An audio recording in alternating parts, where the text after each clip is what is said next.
ओम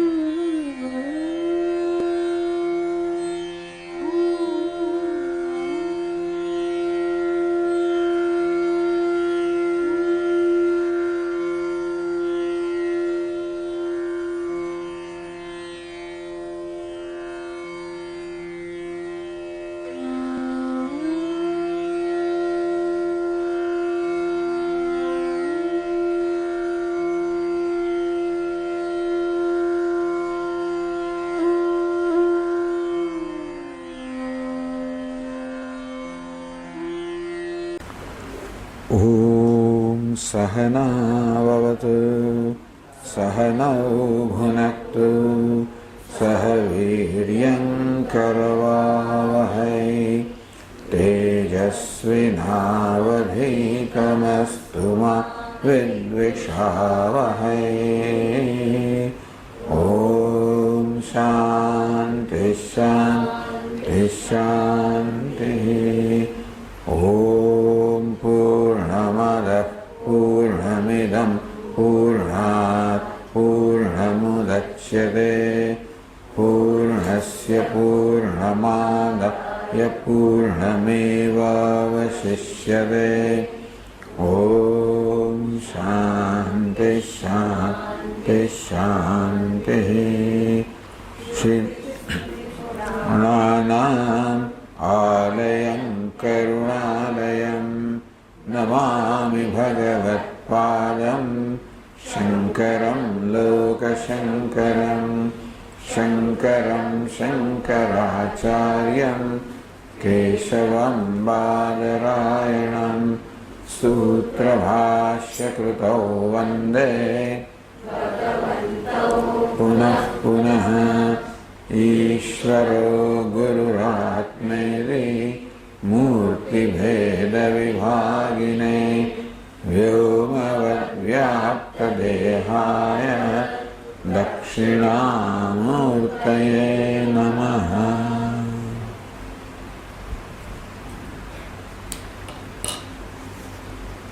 मंगलाचरण।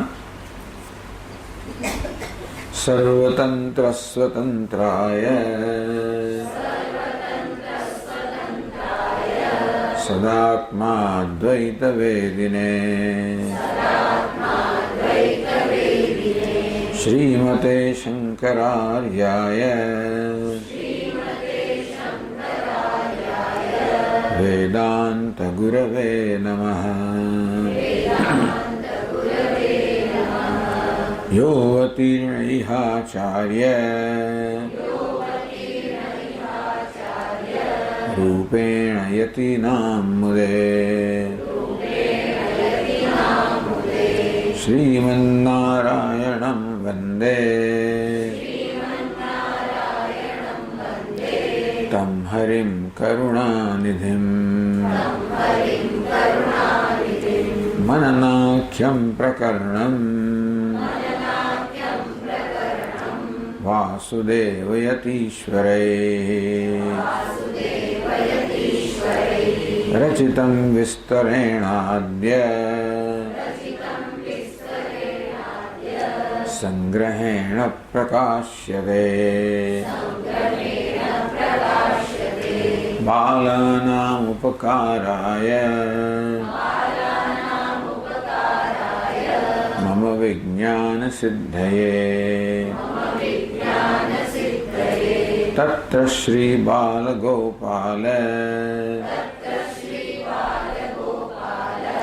कृष्णः सन्निहितो भवेत्।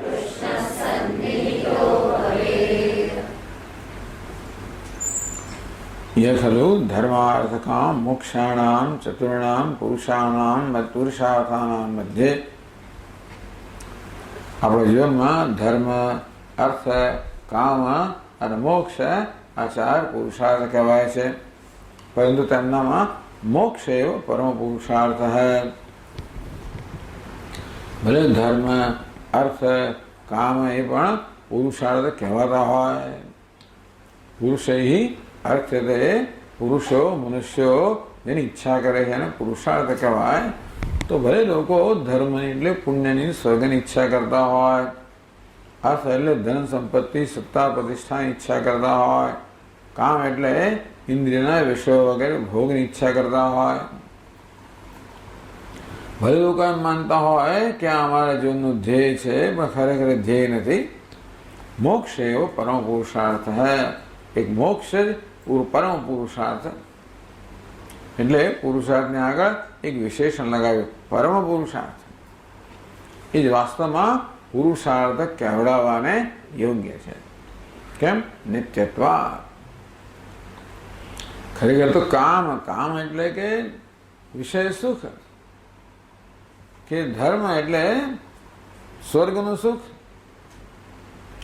પણ એ બધા સુખની પાછળ આપણામાં વાસ્તવિક ઈચ્છા શેની છે? નિત્ય સુખની ઈચ્છા છે. કોઈને અનિત્ય સુખ જોઈતું નથી. નિત્યત્વ એ જ્યાં સુધી મનુષ્ય ન વિચારે ત્યાં સુધી એને ધર્મ, અર્થ, કામ વગેરે પુરુષાર્થ લાગે. પણ જ્યારે વિચારે કે જો હું શું ઈચ્છી રહ્યો છું, તો પછી એને સમજાય કે હું તો નિત્ય સુખ ઈચ્છું છું, જે સુખ આવે અને ક્યારે પણ ન જાય. નિરતિશય સુખ અવાપ્તિ, નિરતિશય આનંદ સુખની પ્રાપ્તિ, આત્યંતિક દુઃખ નિવૃત્તિ, દુઃખની હંમેશ માટે નિવૃત્તિ, આનું મોક્ષ. આ જ પ્રત્યેક મનુષ્ય ઈચ્છે છે. નચે પુનરાવર્તતે નચે પુનરાવર્તતે ઇતિ શ્રુતે. આપ શા પરથી કહો છો કે મોક્ષ એ નિત્ય છે? તો શ્રુતિ કહે છે નચે પુનરાવર્તતે નચે પુનરાવર્તતે. મોક્ષ પ્રાપ્ત કર્યા પછી મનુષ્ય આ વળી પાછા જન્મ મૃત્યુના ચક્રમાં પાછો નથી આવતો. ઇતરેષામ ત્રયાણામ ન તથાત્વમ. બે ત્રણ પુરુષાર્થ કદાચ કહેવાય, પણ પરમ પુરુષાર્થ ના કહેવાય. અનિત્યત્વાત, કારણ કે અનિત્ય છે. અર્થ તો કે અહંકારનું સુખ પણ અનિત્ય તો ખરું જ. કામ, ઇન્દ્રિયનું સુખ એ પણ અનિત્ય ખરું જ. ધર્મ, સ્વર્ગનું સુખ તો એ અનિત્ય છે. કેમ કહો છો? તદ્યથાય કર્મચિતો લોક ક્ષીયતે એવત્ર પુણ્યચિતો લોક ક્ષીયતે ઇતિ શ્રુતે.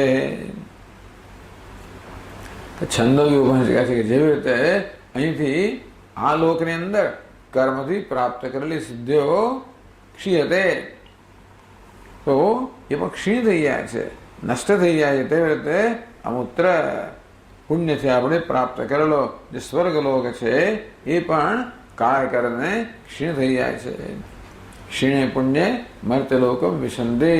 પુણ્ય ક્ષીણ થાય એટલે વળી પાછા મર્ત્યલોકમાં પુનરાવર્તતે, પાછો આવવું પડે. અરે આ બ્રહ્મભુવનાન લોક પુનરાવર્તન. અર્જુન ભગવદ્ ગીતામાં ત્યાં સુધી કહ્યું કે બ્રહ્મલોક સુધીના બધા લોક પુનરાવર્તન. એ બધા લોક પણ જન્મે છે અને નાશ પામે છે, વળી પાછા જન્મે છે. પણ મોક્ષ પરમ પુરુષાર્થ છે. મોક્ષ એટલે મુક્તિ, નિર્તિશય સુખ. કેવું સુખ? તો કે કોઈ પ્રકારના શરત વગર, બિન શરતી સુખ, નિરપેક્ષ સુખ. જે સુખ પોતાના હોવા માટે કશા પર અપેક્ષા રાખતું નથી. નિર્નિમિત્તમ સુખમ. જે સુખ માટે કોઈ નિમિત્ત નથી. આપણે જે સુખ ભોગવતા હોઈએ એનો કોઈ નિમિત્ત હોય, કારણ હોય. કેમ ખુશી છે આજે? તો કે ફલાણું થયું, બધું મળ્યું, જન્મ થયો બાળકનો, નોકરી મળી, વગેરે વગેરે. નૈમિત્તિક સુખ. તો નૈમિત્તિક સુખ કોઈ નિમિત્તને કારણે જન્મેલું સુખ. એ નિમિત્ત જતું રહે, સુખ પણ જતું રહે. હવે કેવું છે? નિર્નિમિત્ત સુખ, જેનું કોઈ કારણ નથી. એવું તો ખુશી વસ્તુ છે. એનો અર્થ એ થયો, જો એનો અર્થ કે એ સુખ જન્મ્યું ન હોવું જોઈએ. જો સુખ જન્મે એનો નાશ થવાનો જ છે. તો એનો થયો આપણે એવું નિત્ય એટલે જે અહીં જ છે, અત્યારે જ છે. જો અહીં જ હોય અને અત્યારે જ હોય તો કેમ અનુભવ થતો નથી? અજ્ઞાનને કારણે. તેથી આ કેવું છે? પ્રાપ્તસ્ય પ્રાપ્તિ. મોક્ષ કેવો છે? પ્રાપ્તસ્ય પ્રાપ્તિ. વાસ્તવમાં જે પ્રાપ્ત છે, પણ અજ્ઞાનને કારણે જે પ્રાપ્ત હોય એવું ભાસે છે, એની પ્રાપ્તિ. વાસ્તવમાં કોઈ મોક્ષની વાસ્તવિક પ્રાપ્તિ નથી. મોક્ષ પ્રાપ્ત છે એવા ભ્રમની નિવૃત્તિ. બંધન એ કોઈ વાસ્તવિકતા નથી. આત્મા ક્યારે પણ બદ્ધ હોઈ ના શકે, આનંદ છે. તેથી મુક્તિ એનું સ્વરૂપ છે, આનંદનું સ્વરૂપ છે.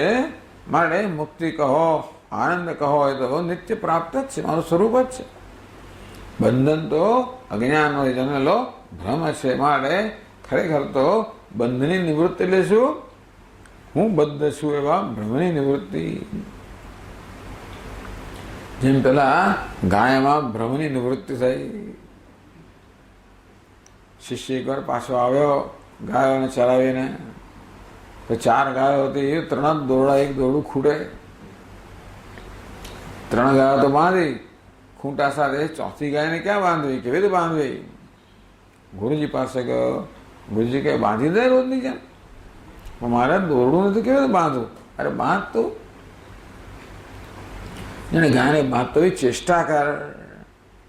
ગાયને ત્યાં લઈ ગયો એના સ્થાને, ચેષ્ટા કરી અને એના આશ્ચર્ય વચ્ચે ગાય તો ત્યાં ઊભી જ રહી ગઈ. આખી રાત ક્યાંય ના ગઈ.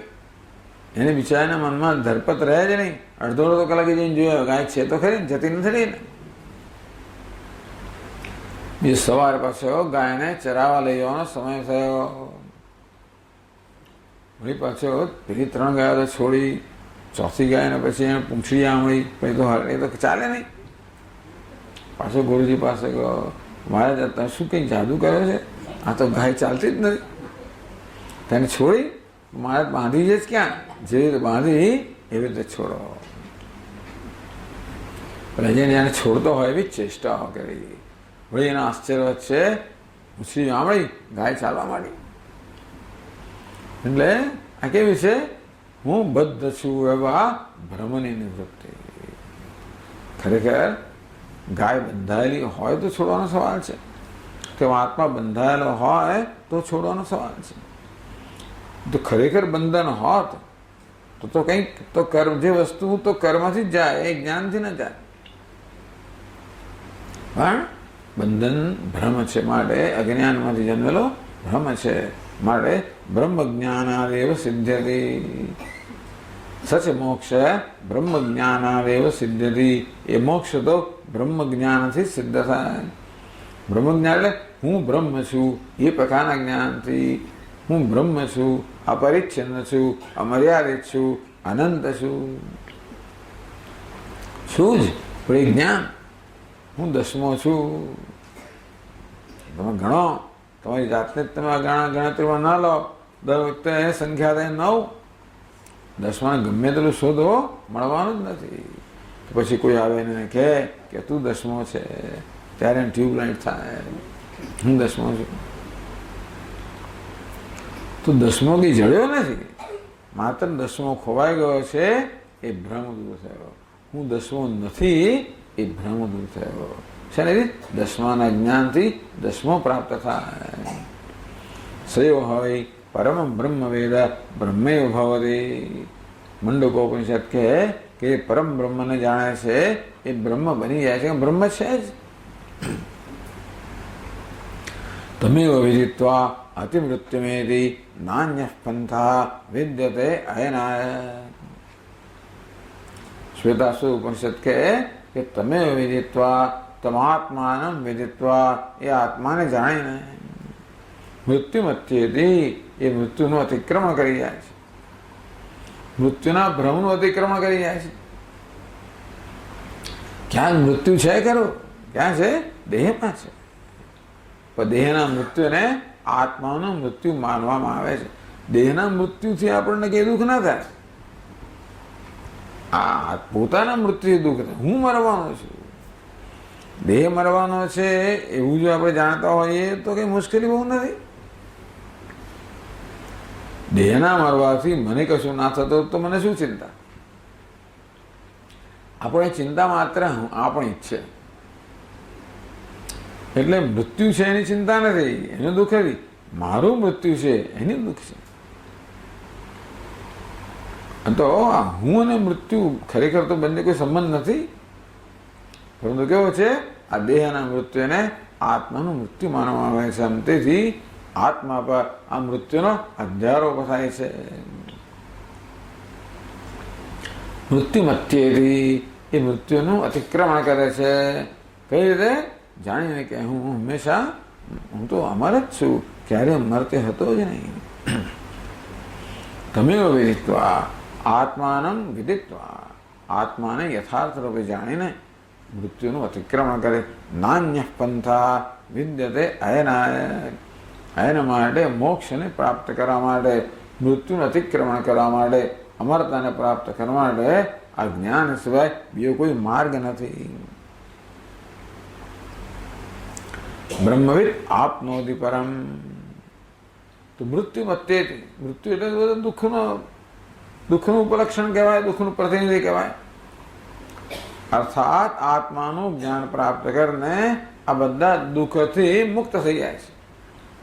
આત્યંતિક દુઃખ નિવૃત્તિ, દુઃખની હંમેશ માટે નિવૃત્તિ.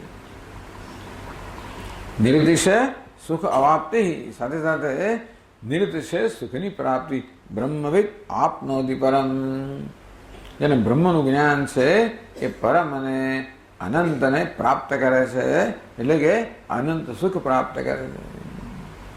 સત્યમ જ્ઞાનમ અનંતમ બ્રહ્મ યો વેદ નિહિતમ ગુહાયામ પરમે વ્યોમન સોષ્ણુતે સર્વાન કામાન સહ બ્રહ્મણા વિપશ્યતા. બ્રહ્મ જ્ઞાનથી પોતે જ બ્રહ્મ બની જાય છે અને બ્રહ્મરૂપે સર્વાન કામાન સહસ્નુતે, બધી જ કામનાઓ એક સાથે ભોગવે છે, જાણે કે, એટલે કે એ અનંત સુખ પ્રાપ્ત કરે છે. ચાલો ભાઈ, મોક્ષ તો બ્રહ્મ જ્ઞાનથી સિદ્ધ થાય. પછી પ્રશ્ન જન્મે કે બ્રહ્મ જ્ઞાન કેમ પ્રાપ્ત થાય? અત્યાર સુધી ખબર નહોતી. પહેલા કોઈ જો બી આ અર્થ પુરુષાર્થ થવા યોગ્ય નથી, કામ પુરુષાર્થ કહેવડાવવા યોગ્ય નથી, અરે ધર્મ પણ પુરુષાર્થ કહેવડાવવા યોગ્ય નથી, માત્ર મોક્ષ જ પુરુષાર્થ કહેવડાવવા યોગ્ય છે. શું વાત છે? મોક્ષ કેમ પ્રાપ્ત થાય? બ્રહ્મ જ્ઞાનથી પ્રાપ્ત થાય. હો, તો બ્રહ્મ જ્ઞાન કેમ પ્રાપ્ત થાય? હવે આગળ કહે છે બીજા પાના પર, તચ્ચ બ્રહ્મ અધ્યારોપ અપવાદાભ્યામ જ્ઞાતવ્યમ આરોપિત નિવૃત્ત્યા એવ અધિષ્ઠાન જ્ઞાનોદયાત અધ્યારોપાપવાદાભ્યામ જ્ઞાતવ્યસ્તત્વનિર્ણયઃ ન કર્મણા ન પ્રજયા ધનેન ત્યાગેનૈકે અમૃતત્વમાનસુઃ ઇતિ વચનાत् તસ્માદ મુમુક્ષુણા અધ્યારોપ અપવાદો અવશ્યમ જ્ઞાતવ્યો. સચ મોક્ષો બ્રહ્મજ્ઞાનાદેવ સિદ્ધતિ, અને એ મોક્ષ જે પરમ પુરુષાર્થ છે એ બ્રહ્મ જ્ઞાનથી જ સિદ્ધ થાય. તચ્ચ બ્રહ્મ, એ બ્રહ્મ, કયું બ્રહ્મ? જેના જ્ઞાનથી મોક્ષ પ્રાપ્ત થાય એ બ્રહ્મ. જ્ઞાતવ્યમ, એને જાણવાનું છે. કયું જાણવાનું છે? અધ્યારોપ અપવાદાભ્યામ જ્ઞાતવ્યમ, એ અધ્યારોપ અપવાદથી એને જાણવાનું છે. એ પણ છે આ બ્રહ્મ કે અભિઘટપટ એવી વસ્તુ નથી કે એને આપણે કહીએ કે બ્રહ્મ એનું વર્ણન કરી શકાય. ઘણાનું શબ્દોમાં વર્ણન થાય. જાતિ, ક્રિયા, ગુણ, સંબંધ, વિશેષ, આવી જે કંઈ વસ્તુ વિશેષતા ધરાવનારું હોય એનું શબ્દમાં વર્ણન થાય. જાતિ એટલે કશાકનો જન્મ થયો હોય અને તેથી કોઈ જાતિ, કે બ્રાહ્મણ, ક્ષત્રિય વગેરે જાતિ છે, એવી જાતિ હોય તો શબ્દથી વર્ણન થાય. ક્રિયા, પાઠક, પાઠક એટલે રસોઈયો, પાઠક એટલે પાઠ કરનાર વગેરે, તો એવું કર્મથી આપણે જાણી શકીએ ક્રિયા. ગુણ ધોળું, કાળું વગેરે, લાંબુ, ટૂંકું, આ પ્રકારના ગુણથી વસ્તુને જાણી શકાય. સંબંધ રાજપુરુષ, આ તો રાજાનો માણસ છે, આ તો પ્રાઇમ મિનિસ્ટરનો માણસ છે વગેરે, અથવા કાકા મામા, કેવું છે સંબંધ. પિતરાય, આવી રીતે આવું કોઈ પ્રકારની વિશેષતા ધરાવતો હોય, રૂઢિ, ચાલો કે ભાઈ આ ચાલો આ શું છે, આ ઘડો છે, આ વસ્ત્ર છે વગેરે, તો કોઈ પણ પદાર્થ આમાંની એક અથવા વધારે વિશેષતા ધરાવતો હોય, જે બધા સામાન્ય પદાર્થો ધરાવતા હોય છે, એમનું શબ્દથી વર્ણન થઈ શકે. પણ બ્રહ્મ કેવું છે, નિર્વિશેષ છે, એનો જન્મ નથી, અજન્મ. ન જાયતે મ્રિયતે વા કદાચિત, એની જાતિ નથી. કેવું નિષ્ક્રિયમ નિષ્કલમ શાંતમ, નિષ્ક્રિય છે, માટે એમાં કોઈ ક્રિયા નથી. નિર્ગુણમ, નિર્ગુણ હોવાને કારણે કોઈ ગુણ નથી. અસંગોયમ પુરુષ, અસંગ હોવાને કારણે કોઈ સંબંધ નથી. બ્રહ્મનું નામ નથી, કોઈ રૂઢિ નથી. અને તેથી કોઈ રીતે શબ્દમાં બ્રહ્મનું વર્ણન ના થઈ શકે. અને બ્રહ્મ એ સવારે આપણે જોયું કે કોઈ પ્રકારના લૌકિક પ્રમાણ, પ્રત્યક્ષાદી લૌકિક પ્રમાણથી જાણી ના શકાય. પ્રત્યક્ષ એટલે બ્રહ્મ ઇન્દ્રિયનો વિષય નથી, અરે મનનો પણ વિષય નથી. પ્રત્યક્ષ ના હોય તો અનુમાન વગેરે બીજા કોઈ પ્રમાણ કામ ન કરી શકે. અનુમાન, ઉપમાન, અર્થાપત્તિ, આ બધા પ્રમાણ જે છે ને એ છોડે પ્રત્યક્ષ પર આધારિત છે. કંઈક દેખાતું હોય, અનુભવાતું હોય, એના પરથી આપણે કશાકનું અહીંયા અનુમાન કરીએ. બ્રહ્મ તો કોઈ ઇન્દ્રિયનો વિષય નથી. એટલે આ બ્રહ્મને જાણવું કેવી રીતે? જો બ્રહ્મ આપણા કદાચ જુદું હોત તો ક્યારે આપણા જ્ઞાનનો વિષય બની ના શક્યું હોત. આવું બ્રહ્મ જે અનંત છે, નિર્વિશેષ છે, નિર્ગુણ છે, એ જો આપણા કરતા જુદું હોત તો કોઈ દિવસ આપણા જ્ઞાનનો વિષય બન્યો ના હોત. જાણવું છે, એને જાણી ના શકાય ને. ઇન્દ્રિયથી એને પ્રત્યક્ષ ના થાય, મનથી એને પામી ના શકાય, મનથી વિષયકરણ ના થાય, તો કઈ રીતે આપણે એને જાણીએ? એટલે પ્રશ્ન કરે છે, બ્રહ્મને જાણવો કેવી રીતે? જે અનંત છે કેવી રીતે આ મર્યાદિત મનની સીમામાં કેમ આવી શકે? જે અનંત છે આ મર્યાદિત ઇન્દ્રિયોની સીમામાં કેમ આવી શકે? જે અનંત છે આ મર્યાદિત શબ્દની સીમામાં કેમ આવી શકે? આપણી પાસે જ્ઞાન માટેના જે કે સાધનો છે એ બધા સીમિત છે, કે સીમિત વિષયનું જ્ઞાન પ્રાપ્ત કરી શકે છે. માટે બ્રહ્મ ક્યારેય પણ આમાં કોઈ પણ કરણનો કે પ્રમાણનો વિષય ના બની શકે. નસીબ જોગે, અંગ્રેજીમાં કે સેવિંગ ગ્રેસ, આશ્વાસનની એક વસ્તુ એ છે કે બ્રહ્મ આપણે જુદું નથી, આપણું સ્વરૂપ છે. અને તેથી એને ઇન્દ્રિય દ્વારા જાણવાની જરૂર નથી, એને જાણવાની ઇન્દ્રિયની જરૂર નથી, એને જાણવા મનની જરૂર નથી. કેવું છે? સ્વપ્રકાશ છે, અન્યથી પ્રકાશિત ન થાય, અન્ય સ્વયં પ્રકાશિત કરે, શું કહેવાય? સ્વપ્રકાશ. સ્વયં સ્ફુરિત છે, સ્વયં પ્રકાશ છે. જાગ્રત સ્વપ્ન સુષુપ્તિષુ સ્ફુટતરા યા સંવેદુજૃંભતે. જાગ્રતમાં, સ્વપ્નમાં, સુષુપ્તિમાં જે સંવિત, જે ચૈતન્ય સ્ફુટ સ્પષ્ટ રીતે પ્રગટ થાય છે, જે સ્વયં પ્રકાશ છે. આમ જે જળ વિષય હોય, પરપ્રકાશ્ય હોય, એમને જાણવા માટે જરૂર આપણને ઇન્દ્રિયો, મન વગેરે જોઈએ. પરંતુ જે સ્વપ્રકાશ છે એને જાણવા માટે આ કરણોની જરૂર નથી. આત્મા જે છે નિત્ય પ્રાપ્ત છે, માટે નિત્ય પ્રકાશમય છે, એ સતત પોતાને પ્રગટ કરે છે. યા સંવિદુ સ્ફુરતરા યા સંવિદુ જૃંભતે. સ્પષ્ટ રીતે જે સંવિત કહો, ચૈતન્ય કહો, જ્ઞાન કહો, આત્મા કહો, એ સતત પ્રગટ થાય છે. યા તિર્યંગ નરદેવતા બિરહમિત્યંત સ્ફુટા ગૃહ્યતે. બધા પશુઓ કહો, મનુષ્ય કહો, દેવતાઓ કહો, જે કંઈ છે એ બધા જેને અહમ અહમ રીતે સતત જાણતા જ હોય છે. એટલે બ્રહ્મ સતત આપણા અનુભવનો વિષય છે. કેમ? આપણો જ આત્મા છે, સ્વયં પ્રકાશ છે, અને માટે એ ક્યારેય અનુભવનો વિષય ના હોય એવું ના બને. એટલે બ્રહ્મને અનુભવનો વિષય બનાવવાનો નથી. જે વસ્તુ અનુભવનો વિષય ના હોય અને અનુભવનો વિષય બનાવવાની હોય એની માટે આપણે આ બધી ઇન્દ્રિયો, મન વગેરે જોઈએ. તો ઘણો અત્યારે મારે અનુભવનો વિષય નથી અને અનુભવનો વિષય બનાવવો હોય તો આ ચક્ષુ ઇન્દ્રિય જોઈએ, મન જોઈએ. બરોબર છે? આત્મા તો સતત અનુભવનો જ વિષય છે.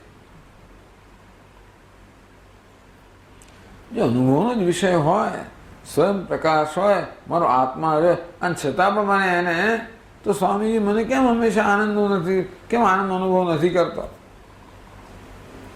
એક જ કારણ હોય છે કે અજ્ઞાન નિવડનું કારણ છે. માટે અજ્ઞાનની નિવૃત્તિ. અન્યારૂપ અપવાદાભ્યામ. બ્રહ્મ અનુભવનો વિષય તો છે જ, અરે જ્ઞાનનો વિષય છે. આત્મા સદા અનુભવનો વિષય છે, જ્ઞાનનો વિષય. હું હંમેશા મારી રીતે જાણતો જ આવું છું ને. હું છું, હું ભાસું છું, હું પ્રિય છું, દરેકનો અનુભવનો વિષય છે. તો તકલીફ શું છે? હું છું, ભાસું છું, પ્રિય છું, અહમ અસ્મિ, સદા ભામી, કદાચિત નાહમ અપ્રિય. છું, ભાસું છું, પ્રિય છું, સતત મારા અનુભવનો વિષય છે. તો મુશ્કેલી શું? મુશ્કેલી છે કે હું અલ્પ છું, મર્યાદિત છું, જીવ છું. એ પ્રકારનો મારા વિશેનો ખ્યાલ છે. આત્મા સ્વયં પ્રકાશ હોવાને કારણે સતત આપણા અનુભવનો વિષય છે, અને તેથી અનેક પ્રકારના ભ્રમનો વિષય છે. ભ્રમ કોના વિશે જન્મે? જે અનુભવનો વિષય હોય. પરંતુ જેનું પૂરું જ્ઞાન ન હોય, સામાન્ય જ્ઞાન હોય, વિશેષ જ્ઞાન ન હોય, એ ભ્રમનો વિષય બને. તો આત્મા સતત અનુભવનો વિષય છે. અહમ અસ્મિ સદા ભામી, કદાચિત નાહમ અપ્રિય. હું છું, ભાસું છું, ક્યારે અપ્રિય નથી. પણ હું કેવો છું? અલ્પ છું, મર્યાદિત છું, મર્ત્ય છું, મૃત્યુને અધીન છું, અજ્ઞાની છું, દુઃખી છું. આવા પ્રકારનો ખ્યાલ હું મારા વિશે કમનસીબે ધરાવું છું. કમનસીબ જ છે ખરેખર. આટલું ભગવાને કર્યું તો કોઈ ચિંતા ન હોત આપણને. આત્મા બ્રહ્મ તો છે જ, આ સતત પ્રકાશમાન છે. આ બધું જોઈ રહ્યો છે, બધું પ્રકાશિત કરી રહ્યો છે, બધા દુઃખને પ્રકાશિત કરી જ રહ્યો છે. પરંતુ મારો આત્મા છે એ પૂરતું નથી, એને જાણવો પડે. હું દસમો છું એ પૂરતું નથી, પરંતુ એને શું ભ્રમ છે? હું નવમો છું, દસમો ખોવાઈ ગયો. આ તકલીફ છે ને. એને 10મા છોકરાનું જે જ્ઞાન થયું, એમાં કે નવી વસ્તુનું જ્ઞાન થયું નથી. શું થયું? અધ્યારોપ અપવાદાભ્યામ. એના પોતાના પર અધ્યારોપ થયેલો, કલ્પના થયેલી, હું નવમો છું, 10મો ખોવાઈ ગયો, હું નવમો છું. જ્યારે એનો ઉપદેશ કરવામાં આવે, ત્વમ દસમોસી, તું 10મો છે, ત્યારે પેલા નવમાનો ભ્રમ કહો, અધ્યારોપ કહો, દૂર થયો. એને જે પોતાનું સ્વરૂપ છે, નિત્ય પ્રાપ્ત છે, એનું જ્ઞાન તો અધ્યારોપ અપવાદથી જ થાય. પોતાનું સ્વરૂપ છે, સતત અનુભવનો વિષય છે, અને માટે અનેક પ્રકારના ભ્રમનો વિષય છે. એવું સમજાવશે. તો તેથી આત્મા પર અનેક પ્રકારનો અધ્યારોપ થઈ રહ્યો છે. કેવો અધ્યારોપ? હું અલ્પ છું, મર્ત્ય છું, અજ્ઞાની છું, દુઃખી છું. તેથી એ અધ્યારોપનો, ભ્રમનો, મોહનો, અવિવેકનો અપવાદ કરવાની જરૂર છે. એક જ રીત છે, બીજી રીત જાણવાની રીત નથી. જાણવાનું કારણ કે જાણેલું જ છે, અનુભવનો વિષય છે જ. પરંતુ આત્માનો અનુભવ તો છે, જોડે જોડે અનાત્માનો એના પર અધ્યારોપ થયેલો છે. એમ જ્યારે કહું મરતે છું ત્યારે દેહના ધર્મનો અધ્યારોપ થયો, હું અજ્ઞાની છું બુદ્ધિના ધર્મનો અધ્યારોપ થયો, દુઃખી છું મનના ધર્મનો અધ્યારોપ થયો. આમ આપણે જાણીએ છીએ પણ અધ્યારોપ સહિત જાણીએ છીએ. અધ્યારોપ અંશ છે એટલું દૂર કરવાનો, આત્મા દૂર કરાય નહીં, થાય નહીં, જરૂર નથી. હું દુઃખી છું, હું છું એ શું છે? આત્મા છે, બ્રહ્મ છે. દુઃખી શું છે? અધ્યારોપ છે. ક્યાંથી જન્મ્યો? આ મનના ધર્મનો આરોપ કરવાને કારણે. હું મર્ત્ય છું, હું છું એ તો આત્મા છે. મર્ત્ય શું છે? અધ્યારોપ છે. ક્યાંથી જન્મ્યો? આ દેહના ધર્મનો આત્મા પર આરોપ કરવાને કારણે. આમ આપણને આપણું જ્ઞાન તો છે પણ કેવું છે? અધ્યારોપ સહિતનું જ્ઞાન છે. માટે એ અંશનો અપવાદ કરવાનો છે. તચ્ચ બ્રહ્મ અધ્યારોપ અપવાદાભ્યામ જ્ઞાતવ્યમ. એ બ્રહ્મને અધ્યારોપ અપવાદના ન્યાયથી, નિયમથી, પદ્ધતિથી, પ્રક્રિયાથી જાણવાનું છે. આરોપિત નિવૃત્ય એવ અધિષ્ઠાન જ્ઞાનોદયાત. નિયમ શું છે? અધિષ્ઠાનનું જ્ઞાન ક્યારે થાય? જ્યારે આરોપની નિવૃત્તિ થાય. હું પોતે સમજાવવાના છે, અત્યારે આપણે ચર્ચા નથી કરતા, પછીના જ ફકરામાં આવશે. અધ્યારોપ અપવાદની વ્યાખ્યા પછીના જ ફકરામાં કરવામાં આવશે. અત્યારે પણ આટલું કહે છે કે આ નિયમ છે કે અધ્યારોપની નિવૃત્તિ થાય એટલે અધિષ્ઠાનનું જ્ઞાન થાય. એક અધિષ્ઠાન છે, બીજો અધ્યારોપ છે. આત્મા અધિષ્ઠાન છે. આ મર્ત્ય વગેરે, મર્ત્યત્વ વગેરે છે અધ્યારોપ છે. એ અધ્યારોપ જાય એટલે અધિષ્ઠાનનું જ્ઞાન સ્પષ્ટ થાય. એટલે કહ્યું અધ્યારોપ અપવાદાભ્યામ જ્ઞાતવ્ય તત્વ નિર્ણય. તત્વ નિર્ણય જ્ઞાતવ્ય કેવું છે? અધ્યારોપ અપવાદાભ્યામ. કઈ વિભક્તિ છે? તૃતીયા. કયું વચન છે? દ્વિવચન. વાહ ભાઈ વાહ. અધ્યારોપ અપવાદાભ્યામ. અધ્યારોપ અપવાદ વડે તત્વ નિર્ણય જ્ઞાતવ્ય. આ તત્વનો નિર્ણય થવો જોઈએ. કેમ બીજી કોઈ રીતે ન થાય? તો કે ના, ન કર્મણા, ન પ્રજા, ન ધનેન.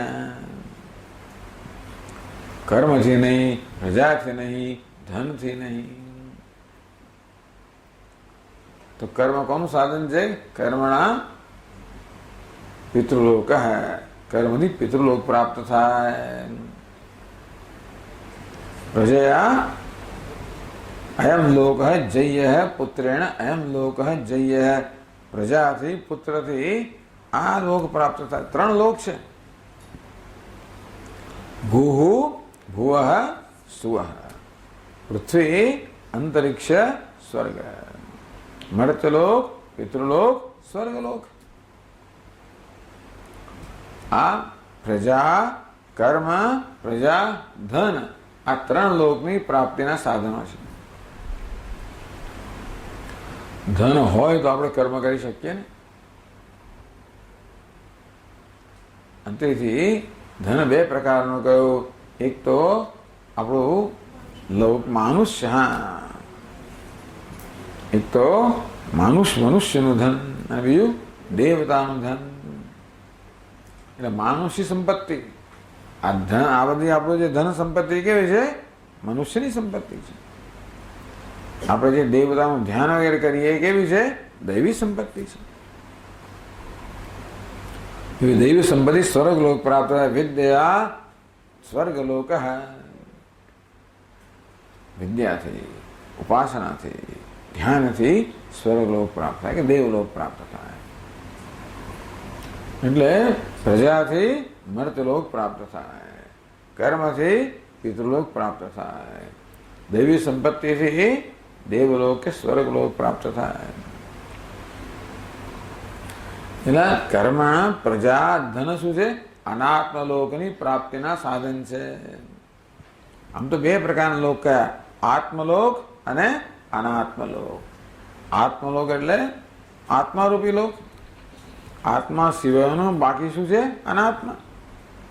એટલે ભૂલોક, ભુવરલોક, સુવરલોક, અબાધ્યા લોક, પૃથ્વીલોક, અંતરિક્ષલોક કે પિતૃલોક, સ્વર્ગલોક બધા કઈ કક્ષામાં છે? અનાત્માની કક્ષામાં છે. પોતાના ભિન્ન જગ્યાએ હોય અનાત્મા જ છે. તો અનાત્મલોકની પ્રાપ્તિ માટેના સાધનો છે. ન કર્મ, પણ આત્મલોક મળે ન કર્મણા, ન પ્રજા, ન ધનેન. કિમ વયા પ્રજા, કિમ વયમ પ્રજા કરિષ્યામઃ યેષામ અસ્માકમ અયમ આત્મા અયમ લોકઃ. જેને આત્મલોક પ્રાપ્ત કરવો છે એમને ભાઈ પ્રજાની એટલે ધનની આ બધાની શું જરૂર છે? આત્મલોક છે અને આત્મલોક છે. તો આત્મલોકની પ્રાપ્તિનું સાધન ત્યાગ એ નહીં કે અમૃતત્વ માનસું. ત્યાગ કહો, જ્ઞાન કહો, અપવાદ કહો. અધ્યારોપ અપવાદથી પ્રાપ્ત થાય ને. અપવાદ છોડવું, છૂટવું. મનોબુદ્ધિ અહંકાર ચિત્તાનિમાં, મન બુદ્ધિ અહંકાર ચિત્ત નથી ન અપવાદ. ન ચ શ્રોત્ર જીહ્વે ન ચ ઘ્રાણનેત્રે, આ પાંચ જ્ઞાનેન્દ્રિયો નથી. ન ચ વ્યોમોય પંચ મહાભૂત નથી વગેરે. આ શું છે? અપવાદ છે. ત્યાગ છે. ત્યાગ એ નહીં કે આ પ્રકારનો ત્યાગ. શેનો ત્યાગ?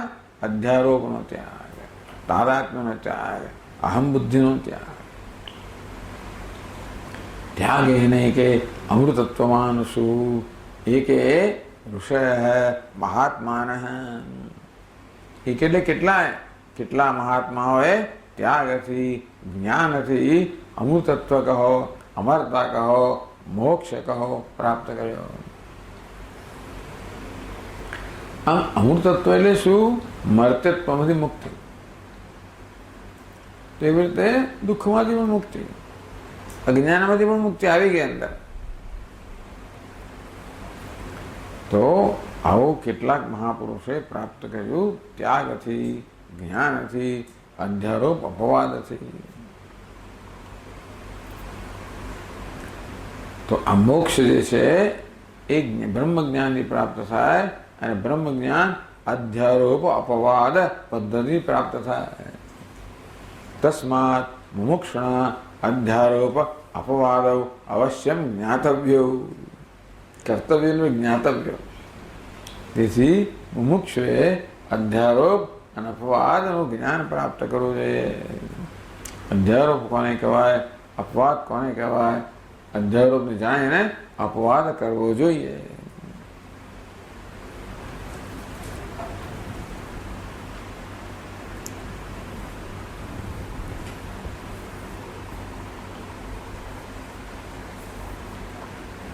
તો અધ્યારોપ શું વસ્તુ છે ભાઈ?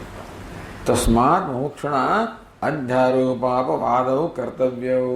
મુમુક્ષ તેથી અધ્યારોપ અપવાદ કરવો જોઈએ. અધ્યારોપ શું વસ્તુ છે? અપવાદ કોને કરે? પ્રશ્ન જન્મે ને એટલે પછી એ પ્રશ્ન ઉત્તર આપવામાં આવે છે. ક્યાં છે? તત્ર અધ્યારોપો નામ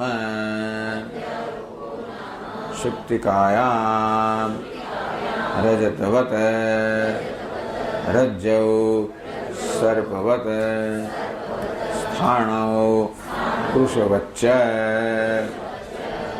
નિષ્પ્રપંચ આત્મવસ્તુને પ્રપંચારોપ અયમ અધ્યારોપ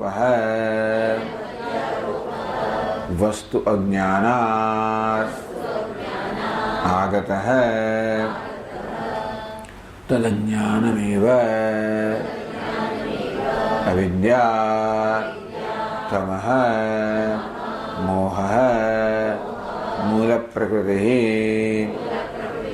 प्रधानम गुणसाम्यम अव्यक्तम माया इति च उच्यते। એટલે બધા આપણા બધી સમજ સ્પષ્ટ થઈ જશે. એક વસ્તુ આ ગ્રંથકાર છે, આપણા સમજમાં સ્પષ્ટતા લાવશે. બધા જાણીએ જ છે વેદાંત તો,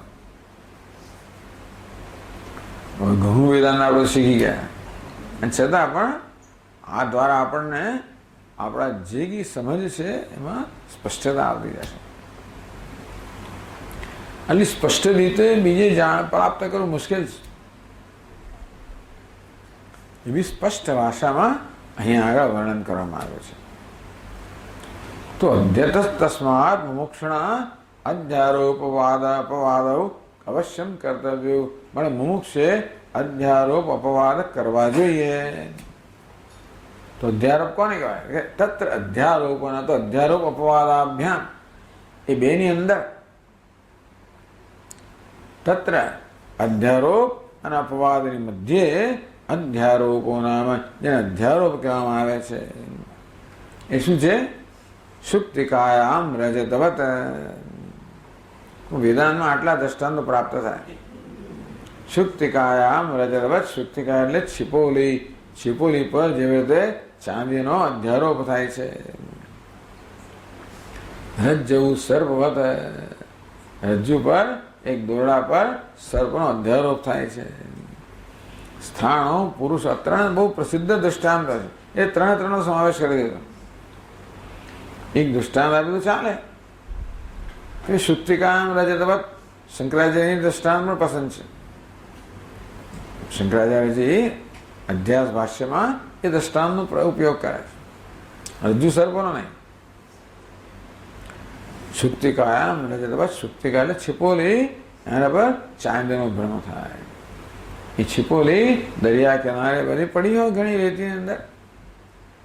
ક્યાં તો છિપોલીની અંદર ઘણી વાર એની પોતાની સપાટી એવી હોય છે જ્યાં સૂર્યના કિરણો પડે અને ચળકતી હોય. એ ચળકાટને કારણે આપણે ભ્રમ જન્મે કે આ ચાંદી છે. શુક્તિકાયામ રજતવત. રજ્જુ સર્વવત. તો દોરડું પડ્યું, દોરડાનો ટુકડો પડ્યો હોય, મંદ અંધકારને કારણે આપણને સ્પષ્ટ ન જણાતું હોય તો ત્યાં ભ્રમ જન્મે આ સાપ છે. આવું ક્યારે જન્મે? આવો અધ્યારોપ ક્યારે થાય? સામાન્ય જ્ઞાન હોય, વિશેષ જ્ઞાન ન હોય. આમ દોરડા પર સર્પનો અધ્યારોપ ક્યારે થાય? દોરડું આપણી નજરમાં આવે છે ખરું, પરંતુ આ દોરડું છે પ્રકારનું આપણને વિશેષ જ્ઞાન નથી. આ છે પેલો પૂરતો અજવાળો ન હોવાને કારણે આપણને વસ્તુ દેખાય ખરી પણ ઓળખાય નહીં, છે એવી ન ઓળખાય. આ દોરડું છે એ પ્રકારનું આ છે એ પ્રકારે સામાન્ય જ્ઞાન છે. દરેક પદાર્થનું સામાન્ય જ્ઞાન હોય, વિશેષ જ્ઞાન હોય. દરેક આ છે, આ ઘડિયાળ છે, આ ટેબલ છે, આ પુસ્તક છે, આ છે શું છે? સામાન્ય જ્ઞાન છે. પુસ્તક છે વિશેષ જ્ઞાન, ટેબલ છે વિશેષ, ઘડિયાળ છે વિશેષ. તો નિયમ એવો છે કે સામાન્ય જ્ઞાન હોય અને વિશેષ જ્ઞાન ન હોય ત્યારે અધ્યારોપ જન્મી શકે, કે જન્મતો હોય છે. તેવી રીતે આ દોરડાનું સામાન્ય જ્ઞાન છે, આ છે, પરંતુ આ દોરડું છે એ પ્રકારનું વિશેષ જ્ઞાન નથી. એ અંશ પર અધ્યારોપ થાય. આ છે પર અધ્યારોપ થાય. આ દોરડું છે ત્યાં દોરડાના અંશ પર સર્પનો અધ્યારોપ થાય. એટલે વિચાર સાગરમાં કહેવામાં આવ્યું આ છે એ અંશ કયો છે? એ શું છે? સામાન્ય પણ એ છે ને આધાર કહે. અને પેલું દોરડું જે છે એ સર્પ છે શું છે? અધ્યારોપ છે, અરે અધિષ્ઠાન છે. દોરડું અધિષ્ઠાન છે. એટલે અધિષ્ઠાન પર અધ્યારોપ થયો. દોરડારૂપી અધિષ્ઠાન પર સર્પનો અધ્યારોપ થયો. ક્યારે થાય? દોરડાનું સામાન્ય જ્ઞાન છે આ છે એ પ્રકારનું જ્ઞાન છે, પણ વિશેષ જ્ઞાન નથી. આ દોરડું છે એ વિશેષ જ્ઞાન નથી. જો ત્યાં દિવસનો સ્પષ્ટ પ્રકાશ હોત તો આપણને દોરડું દોરડા રૂપે દેખાયું હોત, એટલે કે આપણે સામાન્ય જ્ઞાન પણ હોત અને વિશેષ જ્ઞાન પણ હોત તો અધ્યારોપ ન હોત. ત્યાં જો ગાઢ અંધકાર હોત અને દોરડું પણ ન દેખાયું હોત તો સામાન્ય જ્ઞાન પણ ન હોત, વિશેષ જ્ઞાન પણ ન હોત તો પણ અધ્યારોપ ન હોત. પરંતુ મંદ અંધકારની અંદર દેખાય છે ખરું, પણ દોરડું છે એ પ્રકારની ઓળખ નથી. મળે ત્યાં આગળ સર્પનો કે એવો કશાકનો સાપ કહો કે પછી માળા કહો કે દંડ કહો, દરેકની એવી કલ્પના શક્તિ પર આધાર રાખે છે. કલ્પના જ કરવાની છેવટે તો દરેકની કલ્પના શક્તિ જુદી હોવાને કારણે બધા કદાચ જુદા જુદા પ્રકારનો અધ્યારોપ કરે, ભૂછિદ્ર વગેરે વગેરે. તો રજ્જુ સર્વત આ પ્રકારે અધ્યારોપ ક્યારે થાય? સામાન્ય જ્ઞાન હોય, વિશેષ જ્ઞાન ન હોય. તેમાં આત્માને આપણે કહ્યું ને સામાન્ય જ્ઞાન છે. અહમ અસ્મિ સદા ભામી કદાચિન્નાહમ અપ્રિય, હું છું, સદા ભાસું છું, ક્યારે અપ્રિય નથી. અસ્મિ ભામી પ્રિય. સામાન્ય જ્ઞાન છે, વિશેષ જ્ઞાન નથી. હું બ્રહ્મ છું, અદ્વિતીય છું, અનંત છું. આ વિશેષ જ્ઞાન નથી. અને માટે એ વિશેષ અંશ પર અધ્યારોપ થાય. જ્યાં હું પૂર્ણ છું, શું અધ્યારોપ થાય? હું અપૂર્ણ છું. હું જ્ઞાન સ્વરૂપ, ત્યાં શું અધ્યારોપ થાય? હું અજ્ઞાની છું. હું આનંદ સ્વરૂપ છે, અધ્યારોપ થાય? દુઃખી છું, દુઃખ છું. આમ આત્મા સતત અધ્યારોપનો વિષય છે. સુપ્તિકાયામ રજતવત રજ્જૌ સર્પવત. આમાં શું થાય છે કે છીપોલી પર જ્યારે ચાંદીનો અધ્યારોપ થાય ત્યારે આપણે શું જન્મે? આકર્ષણ જન્મે, રાગ જન્મે, મેળવવાની ઈચ્છા જન્મે. હાથમાં લઈએ પછી આપણે નિરાશ થવું પડે, ફેંકી દઈએ. પણ એ રજત છે આપણામાં આકર્ષણ ઉત્પન્ન કરે, રાગ ઉત્પન્ન કરે. પેલું રજ્જુનો સર્પ શું ઉત્પન્ન કરે? ભય ઉત્પન્ન કરે, દ્વેષ ઉત્પન્ન કરે. એટલા બે દ્રષ્ટાંત આપ્યા કે સુક્તિકા ઉપર રજનો અધ્યારોપ શેનો? એ શેનું દ્રષ્ટાંત છે? એનાથી જન્મે રાગ. રજ્જુ પર સર્પનો અધ્યારોપ જન્મે દ્વેષ. બસ ટૂંકમાં રાગ દ્વેષ આપણે જન્મે છે એ બધા અધ્યારોપને કારણે જન્મે છે. વસ્તુ જેવી છે તેવી જાણીએ તો રાગ પણ ન જન્મે, દ્વેષ પણ ન જન્મે. એ છીપુલી જાણે તો કોણ આકર્ષણ જન્મવાનું છે? કોણ ખિસ્સા મૂકવાનું છે? આ તો કોઈ ના જો એમ લઈને ખિસ્સા મૂકી દે. અને ચાંદીનો સિક્કો છે, ઘેર એમ જેવું ત્યારે ખબર પડે કે હા તો આવું છે. તો આ રીતે અધ્યારોપને કારણે રાગ જન્મ્યો. ત્યાં ટોર્ચ લાઈટ બતાવો એટલે ખબર પડે કે આ તો દોરડું છે. તો એનું વડે ભય જન્મ્યો, દ્વેષ જન્મ્યો, કંપારી જન્મ્યું, આ બધું ચાલી જાય. તો દોરડાનું એક દ્રષ્ટાંત કેવું છે? રજ્જુ સર્પનો દ્વેષ માટેનો. આમ જે રાગ દ્વેષ જન્મ્યા છે એ વસ્તુના સાચા સ્વરૂપને ન જવાને કારણે જન્મ્યા હોય છે. કે અવિવેક, મોહ, ભ્રમ, એ બે દ્રષ્ટાંત, એ 10 શબ્દો કયા. તો તેવી રીતે સ્થાણું, ત્રીજું દ્રષ્ટાંત સ્થાણું પુરુષવત. સ્થાણું એટલે ઝાડનું ઠૂંઠું. ત્યાં તમને ચોરનો અધ્યારોપ થાય. પુરુષ એ ચોર. સ્થાણો પુરુષવત એટલે કે ભાઈ ઘોસ્ટ ઓન ધ પોસ્ટ. હવે તો ક્યાં ghost on the post. Post છે એના પર ઘોસ્ટ, ભૂત. તો ઘણી વાર પેલું ઝાડનું ઠૂંઠું હોય ને આપણે ભૂત જેવું લાગે. રાત્રે પાછા આવતા હોય આવા સિનેમાઓ જોઈને. તો બીજી ગામડેથી સિનેમા જોઈ ગયો, નજીકના શહેરમાં એકલો આવે છે, આમ તો ભય લાગતો જ હોય. સિસોડી વગાડતો હોય, મોટી ગાયન ગાતો હોય, ભય દૂર કરવા માટે. ત્યાં એકદમ જ ભૂત દેખાય ને બીજો છળી પડે, બેભાન થઈ ગયા. સવારે ઉઠાડ્યો તો ભૂત. ભૂત એટલે ક્યાં છે? આ ભૂત છે. આ તો જોવાય શું છે? ઝાડનું ઠૂંઠું છે. દિવસના પ્રકાશમાં એને પછી ખબર આવે તો ઝાડનું ઠૂંઠું છે. પછી ઝાડના ઠૂંઠામાં પેલા બે ડાળીઓ એવું કે પેલા એમ કે ભૂત આવ્યું. હા, મને હંમેશા બાથમાં લઈ જ લેશે. ભ્રમ થાય. સ્થાણો પુરુષવત, સ્થાનો પર જેવી રીતે ઝાડના ઠૂંઠા પર પુરુષનો છોડનો અધ્યારોપ થાય, એ પણ ભય જન્માવે. એમ સંસાર પણ ભય જન્માવતો હોય છે. નિષ્પ્રપંચ આત્મવસ્તુની પ્રપંચ આરોપ. નિષ્પ્રપંચ આત્મવસ્તુની, આત્મા કેવો છે? નિષ્પ્રપંચ છે. પ્રપંચથી પર છે, સર્જનથી પર છે, બધા પ્રકારની મર્યાદાથી પર છે. પ્રપંચ આરોપ. આમ પ્રપંચ એટલે જગત કહીએ તો બ્રહ્મરૂપી અધિષ્ઠાન પર જગતનો અધ્યારોપ થાય. સૃષ્ટિ નામ બ્રહ્મરૂપે સચ્ચિદાનંદ વસ્તુની અબ્દો ફેનાદિવત સર્વ નામ રૂપ પ્રસારણા એવું દૃગ્દૃશ્ય વિવેકમાં. સૃષ્ટિ નામ, જેને સૃષ્ટિ કહે છે શું વસ્તુ છે ભાઈ? બ્રહ્મરૂપે સચ્ચિદાનંદ વસ્તુની, બ્રહ્મ જે સચ્ચિદાનંદ સ્વરૂપ છે એના પર નામ રૂપ પ્રસારણા, એના પર આ નામ અને રૂપની કલ્પના કરવામાં આવે. અબ્દો ફેનાદિવત, અબ્ધિ એટલે કે સમુદ્ર, સમુદ્ર પર જેવી રીતે આ તરંગો કહો, ફીણ કહો, પરપોટો કહો, આ બધી કેવી છે કલ્પનાઓ થાય છે. તરંગ પણ જળ જ છે, પરપોટો પણ જળ જ છે, ફીણ પણ જળ છે, છતાં અનેક પ્રકારના બધા નામ આપવામાં આવ્યા.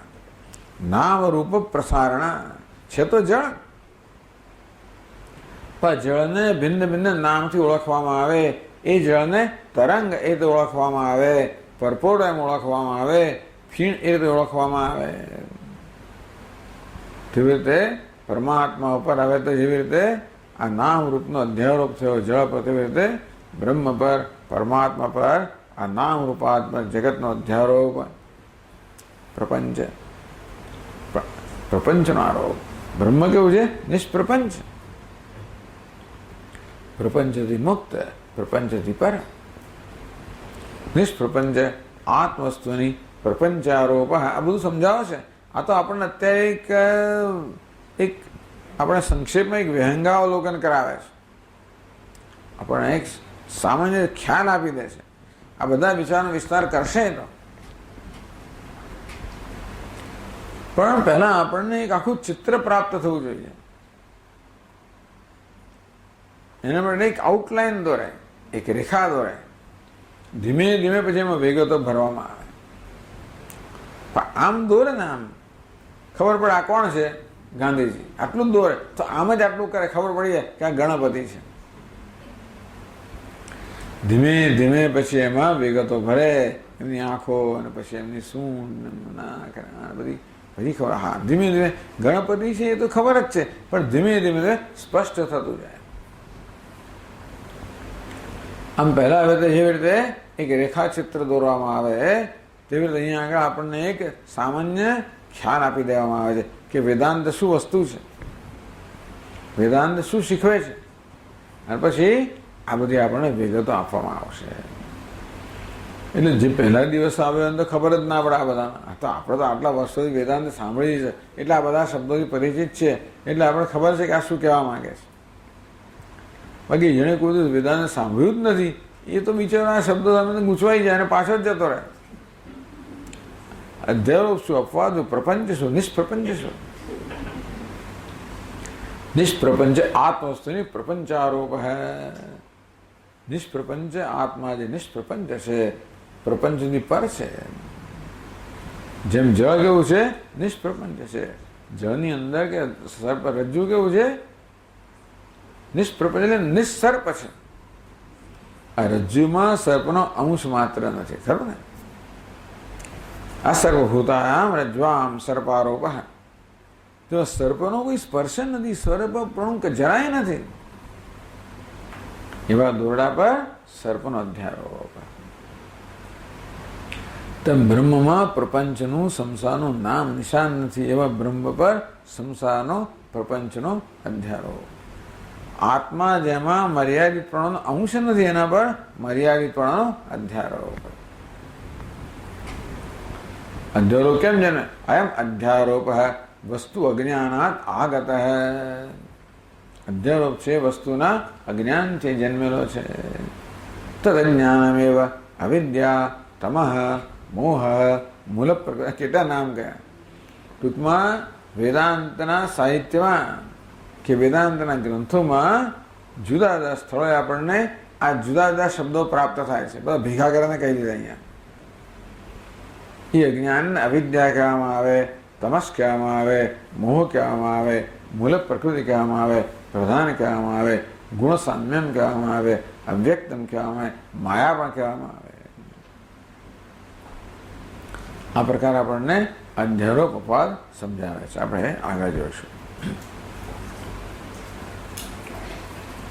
ઓમ પૂર્ણમદ પૂર્ણમિદમ પૂર્ણાત પૂર્ણમુદચ્યતે પૂર્ણસ્ય પૂર્ણમાદાય પૂર્ણમેવાવશિષ્યતે. ઓમ શાંતિ શાંતિ શાંતિ. શંકરં શંકરાચાર્યં કેશવં બાદરાયણં સૂત્રભાષ્યકૃતૌ વંદે ભગવन्तौ પુનઃ પુનઃ. ઈશ્વરો ગુરુરાત્મેતિ મૂર્તિભેદવિભાગિને વ્યોમવદ્વ્યાપ્તદેહાય દક્ષિણામૂર્તયે નમઃ.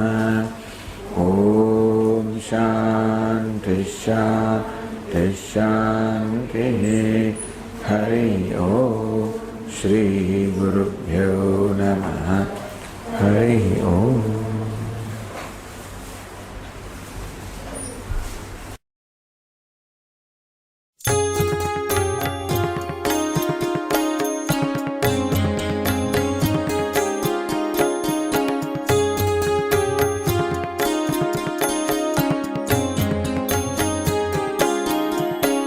मनोबुद्ध्यहंकार चित्तानि नाहं न च श्रोत्रजिह्वे न च घ्राणनेत्रे न च व्योमभूमिर्न तेजो न वायुः.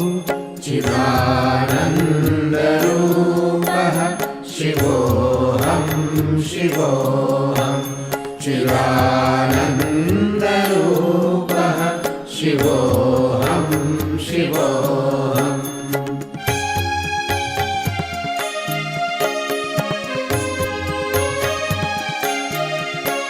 न च प्राणसंज्ञो न वै पञ्चवायुः न वा सप्तधातुर्न वा पञ्चकोशः न वा पाणिपादं न चोपस्थपायु. चिदानन्दरूपः शिवोऽहं शिवोऽहं. चिदानन्दरूपः शिवोऽहं शिवोऽहम्.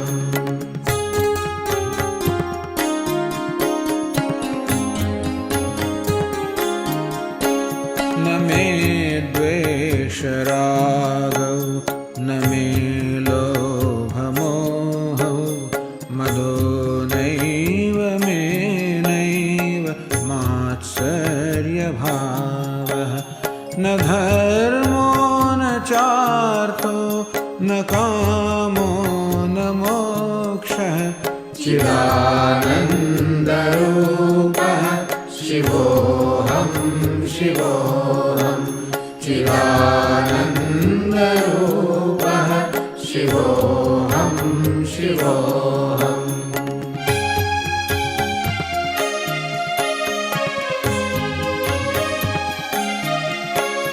न पुण्यं न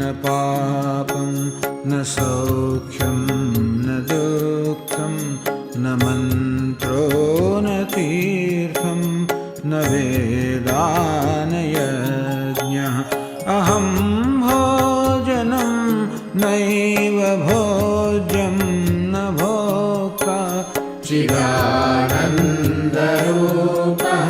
शिवोऽहं शिवोऽहं चिदानन्दरूपः शिवोऽहं शिवोऽहम्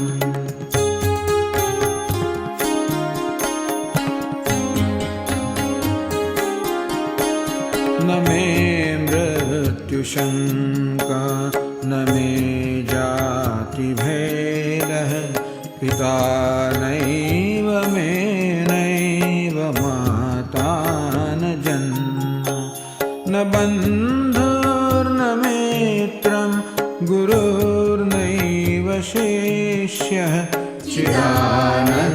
चिदानन्दरूपः शिवोऽहं शिवोऽहं चिदानन्दरूपः शिवोऽहं शिवोऽहम्